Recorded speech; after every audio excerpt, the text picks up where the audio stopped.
These are the Morimoto XB Hybrid LED headlights, and they are available for all 2019 and newer Ram 2500s, equipped with the factory non-projector headlights. Now you guys should be considering the hybrids here if you're looking for a big time upgrade over your stocker.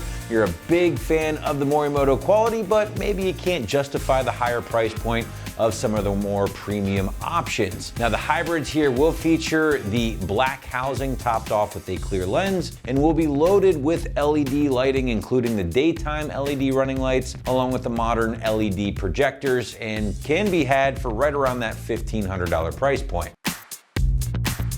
So the hybrid LEDs here from Morimoto are going to be a great option for the HD owners out there who want a very high quality light loaded with some cool accent lighting, but don't want to drop the $2,000+ on their top of the line premium XB offering. Now the hybrid is going to get its name because it does combine some modern LED lighting with a little bit of your factory incandescent or halogen lighting, hence that hybrid name. And ultimately it's going to be the main thing responsible for keeping that price point a little bit more reasonable. But make no mistake about it here, guys, the majority of your lighting, at least the lighting you want the most, is LED powered. This includes both your high and low beam projectors here, which are really going to improve your visibility at night and just look a lot cooler while doing so. On top of that, the hybrids also deliver the very cool white daytime running lights that will illuminate here brightly whenever your parking lights or headlights have been switched on.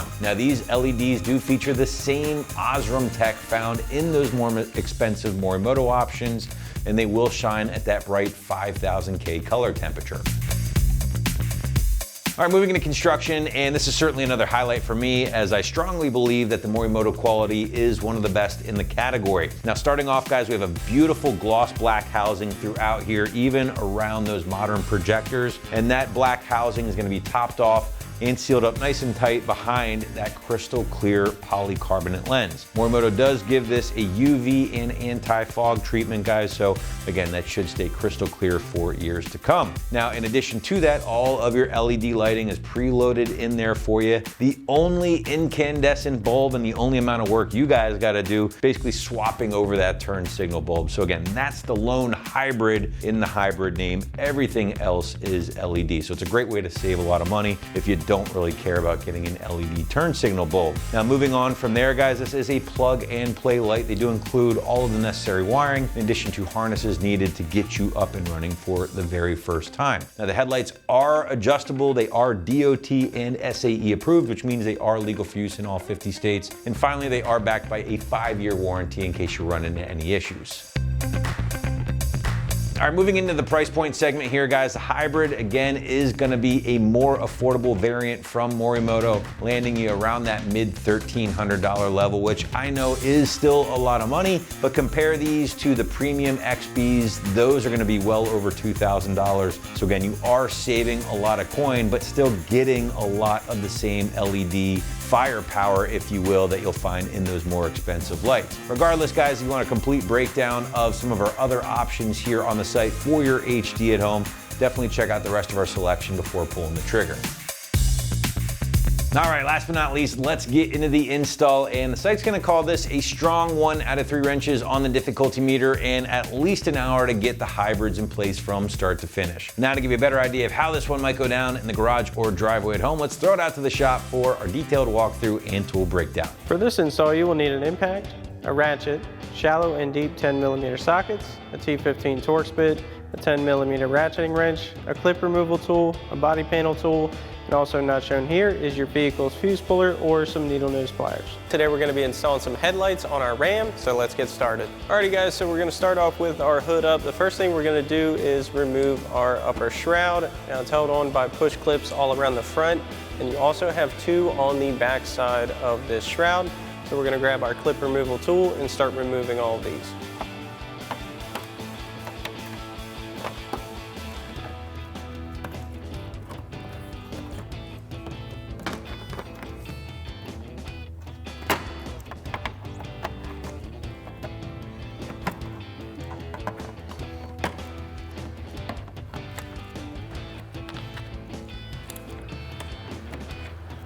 Now, as I mentioned before, we've got these 2 on the back side of our shroud. and we'll remove. Now that we have all of our clips out, we can pull our shroud out of the way and set it aside. Next, we can remove our upper trim from our grill. Now that's held on across the sections by a lot of 10mm screws. So we've got our 10mm socket, and we're gonna get all of those out, then we can pull our trim out.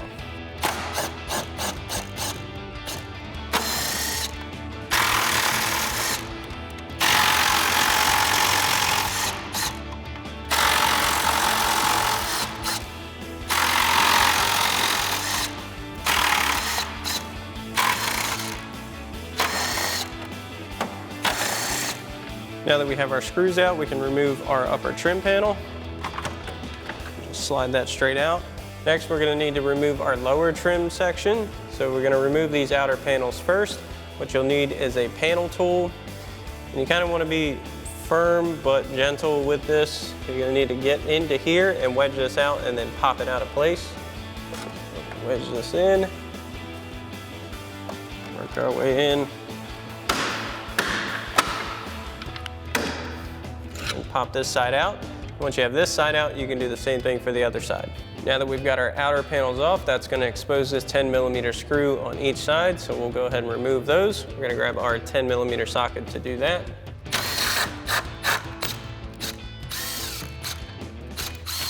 And you want to do the same thing for the other side. All right, so now that we have our outer screws and panels out, the next step is going to be to come to the underside of our center section of our grill. You're gonna feel for the 5 jam nuts or set nuts that are along here. You're gonna have one on the outside by the taper, and then another one kind of at a third section, one in the middle, and the same thing for this side. You do not need to fully loosen these up. You just need to loosen them enough to where we can get this trim panel off. So we got our 10mm socket on our ratchet. We're gonna very carefully get in between here. You're gonna have to use feel. You can't really see these. And you may need a deep socket for these outer ones. Use this guy. And again, we just need to loosen them up. We don't need to fully remove these.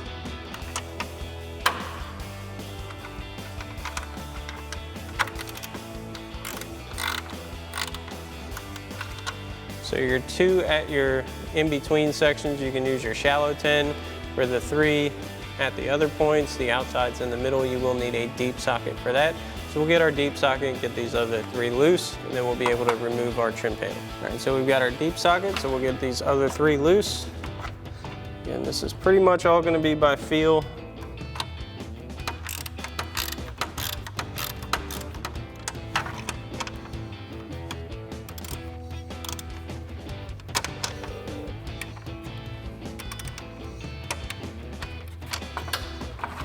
Now that we've got these loose, we can pull our center trim. So now that we have our trim out, we can actually show you the set nuts we were talking about. So as you can see, some are more recessed and some are lower. So those are the ones you're going to need to loosen up. So now we can begin removing our grill. Now since we're already down here, the first thing you want to do is remove the 3 10mm screws at the bottom outside portion of your grill. You'll notice our inner one here is no longer with us due to many previous installs. You should have those 3 that you'll need to take off. So we've got our 10mm socket, and we'll get rid of ours. Again, you want to remove that one as well, and we'll do the same thing for the other side. So now we've got 6 more 10mm screws holding in the top section of our grill.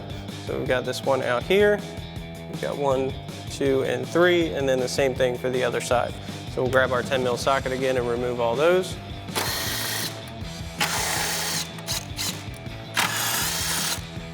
Once you got these 3 out, we can do the same thing for the other 3.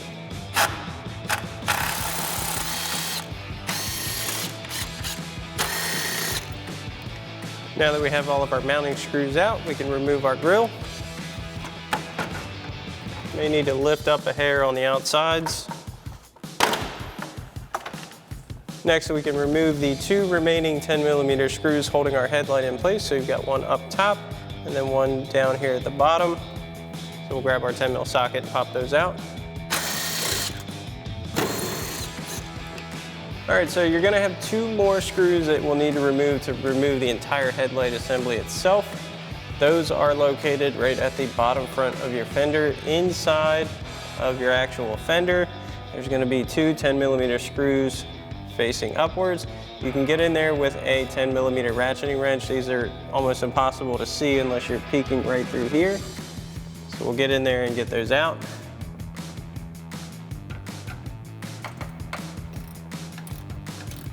Just be very careful with your paint job on this. You can even put a rag or some tape along your fender.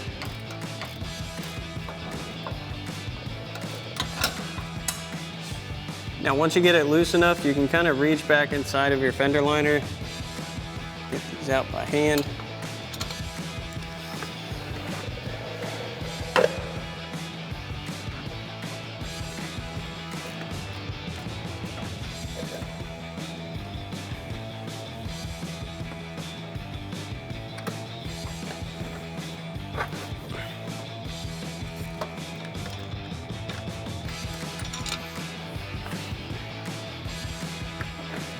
Go. Now we're going to pull our headlight out. We're going to unplug it from the vehicle. So we have our single connector back here that we're going to need to push back the red safety tab and then unplug the harness. So now that we have our factory headlights out, we're going to need to swap over our lower front mounting base for our factory light to our new setup. So we're going to remove the other 10mm screw and the 2 T15 torque screws on the bottom. We've got our 10mm socket. And we get our T15 torque spit. Once you have those out, we pull this up and off. Now we'll install this onto our new headlight. Put that right into place. Then we'll reinstall our 2 T15 torque screws and our 10mm screws on the outside.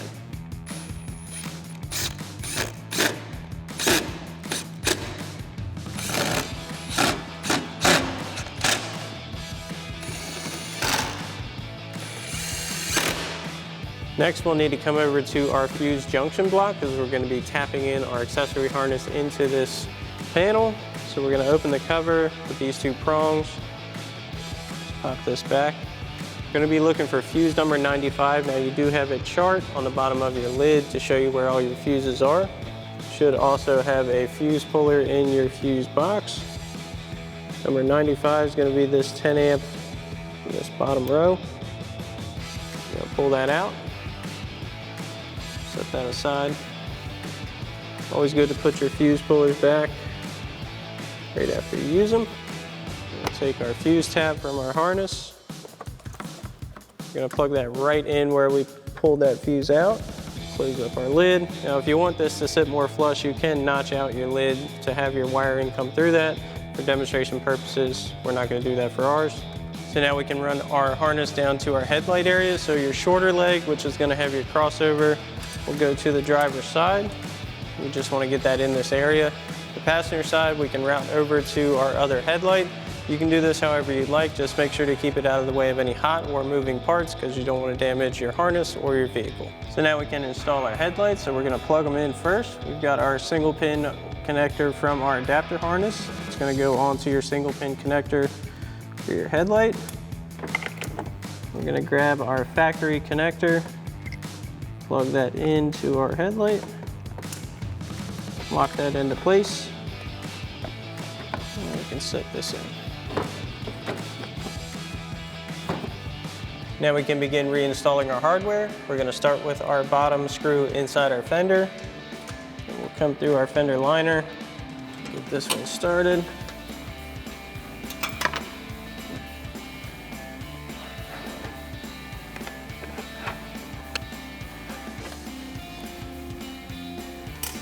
Once you have that started, we'll grab our 10mm ratchet wrench, tighten this down. Okay. Now we'll get our first upper mounting screw in. We're only going to put this one in for now because the other one doubles for the grill. Tighten that down with our 10mm socket. Now once you've reached this point, you want to do the same thing for the other side, then we'll come back and start reinstalling our grill. So next we're going to reinstall our grille. So we'll line it up with our locators. I need to lift it over the headlight mount area.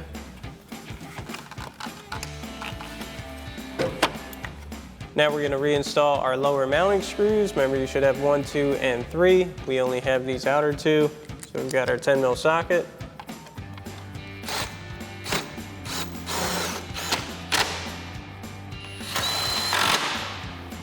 And once you get that one in, you can do the same thing for the other side.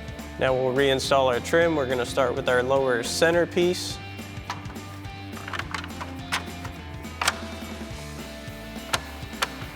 Next, we'll reinstall our 10 millimeter screws on the outer section of our center trim piece.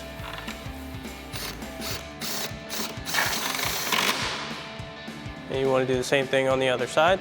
Next, we'll tighten down our mounting nuts in the center section of our trim and grille. So again, we've got our 10 mil socket, our ratchet.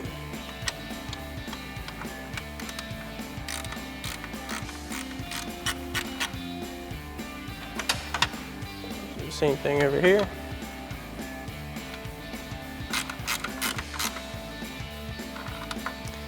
And once you got your first couple tight, you can do the same thing for the other 3. Next, we'll reinstall our outer trim pieces. These we can just line up, push into place, and you want to do the same thing for the other side. Next, we can reinstall our upper mounting screws for our grille.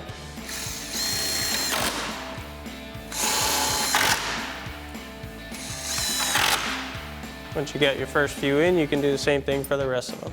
Now we can reinstall our shroud. So we'll line this up.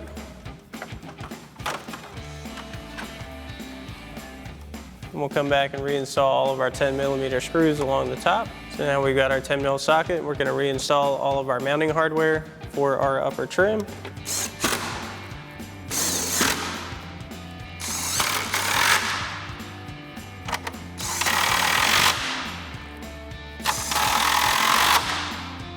And you can do the same thing for the rest of your mounting hardware. Now we'll reinstall our upper shroud. Line this up.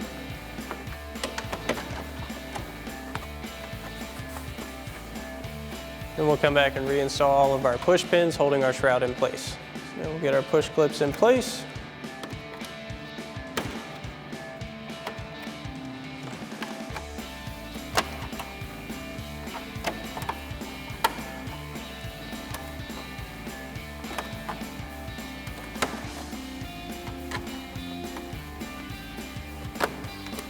And then we'll also get our clips on the back side of our shroud back in.